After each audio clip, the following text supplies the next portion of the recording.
حضرت انس نے فرمایا کہ جب گھروں میں قرآن مجید پڑھا جائے تو اس میں فرشتے حاضر ہوتے ہیں اور شیاطین اس مکان سے دور بھاگ جاتے ہیں اور اپنے رہنے والوں کے لیے وہ گھر فراخ اور کشادہ ہو جاتا ہے.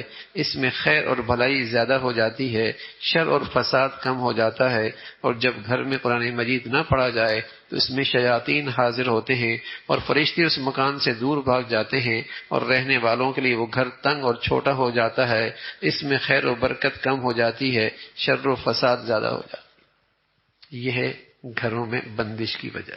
اب لوگ کہتے ہیں نا اثرات ہو گئے، تو اثرات تو ہم نے خود کر لیے. جب ہمارے گھروں میں کوئی تلاوت کرنے والا ہی نہ رہا اور جس گھروں میں شیاطین کے ڈیرے ہوں گے تو بتائیے شیاطین کے اثرات نہیں ہوں گے. در و دیوار پر بھی شیاطین کے اثرات ہوں گے اور وہاں رہنے والے جو جسم ہوں گے ان پر بھی شیاطین کے اثرات ہوں گے. اور جب گھروں میں قرآن کی تلاوت ہوگی تو پھر وہاں اللہ کے فرشتوں کے ڈیر ہوں گے. ایک صحابی تہجد میں قرآن کی تلاوت کر رہا، حضرت اسید رضی اللہ عنہ، اور انہیں مزہ آ رہا، آواز بلند ہو رہی اور قریب میں سواری بندھی ہوئی تھی، وہ بدکنے لگی تو آپ ذرا آہستہ ہو گئے. پھر جب آہستہ ہوئے تو پھر مزہ آیا، پھر آواز بے اختیار بلند ہو گئی، سواری پھر بدکنے لگی اس خیال سے کہ رسی ٹوٹے گی، بچہ لیٹا ہوا ہے، نقصان نہ ہو. پھر آہستہ کی. اسی حال میں نماز مکمل کی، سلام پھیرا، آسمان کی طرف دیکھا تو ایک چھتری نما چیز آہستہ آہستہ اوپر جا رہی اور اس میں سفید کمکمیں لگی ہوئی ہے. فجر کی نماز میں حضور علیہ الصلوۃ والسلام کے پاس فجر میں تشریف لائے. کہا یا رسول اللہ، میں نے یہ منظر اپنے گھر میں دیکھا ہے، نماز پڑھ رہا تھا، یہ کیفیت تھی، آسمان پہ دیکھا، یہ کمکمے تھے. تو حضور علیہ الصلوۃ والسلام فرمایا کہ اسید کیا یہ اچھا ہوتا صبح تک تو یوں ہی تلاوت کرتے رہتا، مدینہ کے لوگ اپنی آنکھوں سے دیکھ لیتے تیرے گھر میں اللہ کے فرشتے قرآن سننے آئے تھے، تیرے گھر میں اللہ کے فرشتے آیا کرتے. میرے عزیزو، جہاں نیکیاں ہوا کرتے ہیں نا وہاں فرشتے اکٹھے ہو جایا کرتے ہیں، اور جہاں گناہ ہوتے ہیں نا وہاں شیاطین آ جایا کرتے ہیں. اگر ہمارے گھروں میں گناہوں کی گندگیاں ہوں گی، ظاہر ہے جہاں گندگی ہوتی ہے وہاں جراثیم تو ہوتے ہیں نا، اور جہاں جراثیم ہوتے ہیں وہاں بیماریاں ہوتی ہیں. جہاں گندگیاں ہوتی ہیں وہاں جراثیم ہوتے ہیں، وہاں پھر بیماریاں ہوتی ہیں. تو ظاہر ہے جہاں گناہ ہوں گے وہاں شیاطین ہوں گے، وہاں پھر ٹوٹ پھوٹ ہوگی. کیا مطلب؟ وہ گھر تنگ ہو جائے گا، گھر میں لطف ختم ہو جائے گا، گھر میں مزہ ختم ہو جائے گا، گھر میں سکون ختم ہو جائے گا، گھر میں محبتیں ختم ہو جائیں گی، گھر میں آپس کا پیار ختم ہو جائے گا. کیا مطلب؟ باہر جی لگے گا، گھر جی نہیں لگے گا. باہر جی لگے گا، گھر جی نہیں لگے گا. یہ گھر تنگ ہو گیا. یہ نہیں کہ وہ جھونپڑی ہوگی، یہ نہیں کہ وہ ایک کمرے کا گھر ہوگا، نہ ایک کمرے کا جھونپڑی گھر بھی بڑا فراخ ہوتا ہے. دل کرتا ہے گھر جاؤں، مزہ آتا ہے، سکون آتا ہے، محبت ہوتی ہے، پیار ہوتا ہے.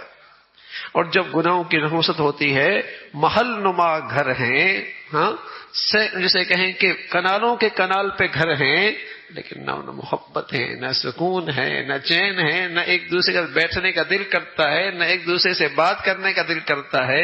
یہ ہے گھر کی تنگی، یہ ہے گھر کی تنگی.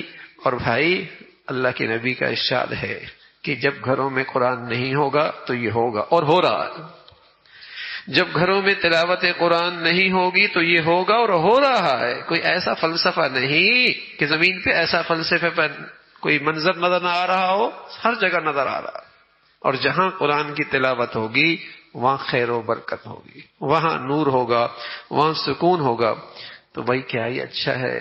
اللہ ہمیں زندگی بھر تلاوت قرآن کا معمول نصیب فرما دے، اور ہمیں بھی اور ہماری گھر کی عورتوں کو بھی، ہمارے بچوں کو بھی، ہماری بچیوں کو بھی. یعنی ایسا معمول ہو جائے کہ ہمارا گھر کا کوئی فرد روحانی ناشتے کیے بغیر دن گزارے نہیں. یہ روحانی ناشتہ ہے، یہ روح کی غذا ہے. یہ دل جب بیمار ہوتا نا تو قرآن اس کی دوا ہے، اور جب دل صحت مند ہوتا ہے تو قرآن اس کی غذا بن جاتی ہے. یعنی قرآن دوا بھی ہے، غذا بھی ہے.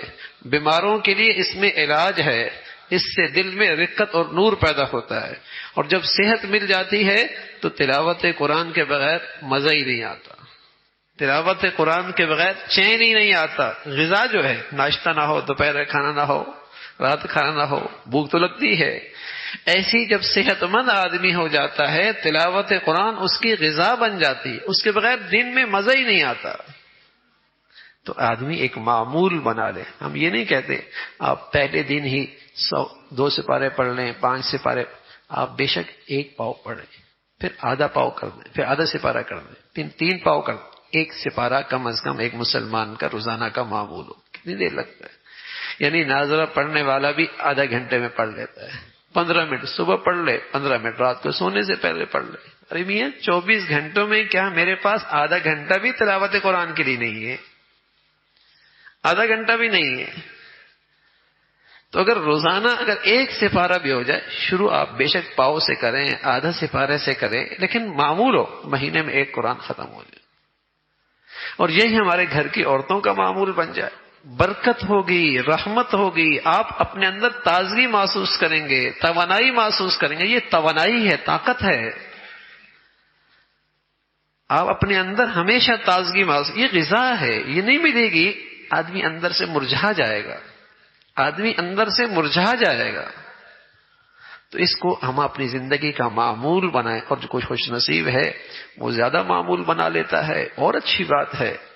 تو اس کو آدمی ہم اللہ کے ہاں جسے کہیں کہ اللہ سے مانگی بھی صحیح، اور ارادہ بھی کریں اور عزم بھی کریں کہ انشاءاللہ اب کوئی دن ہمارا تلاوت قرآن کے بغیر نہیں گزرے گا. اور کبھی صبح نہ کر سکے، دوپہر کو نہ کر سکے، رات کو اپنا یہ معمول پورا کر لیں. اور خدا نہ خواستہ ہم 1 سپارے کا معمول تھا اور پھر نہیں ہو پایا تو کچھ نہ کچھ کر لیں تاکہ ناغہ نہ ہو اور ناغے کی نحوست نہ ہو. تو اللہ کی ذات سے امید ہے بھائی انشاءاللہ ہمیں بھی قرآن کی اور تلاوت قرآن کی برکتیں نصیب ہوں گی. اللہ ہم سب کو اس کی توفیق نصیب فرمائے.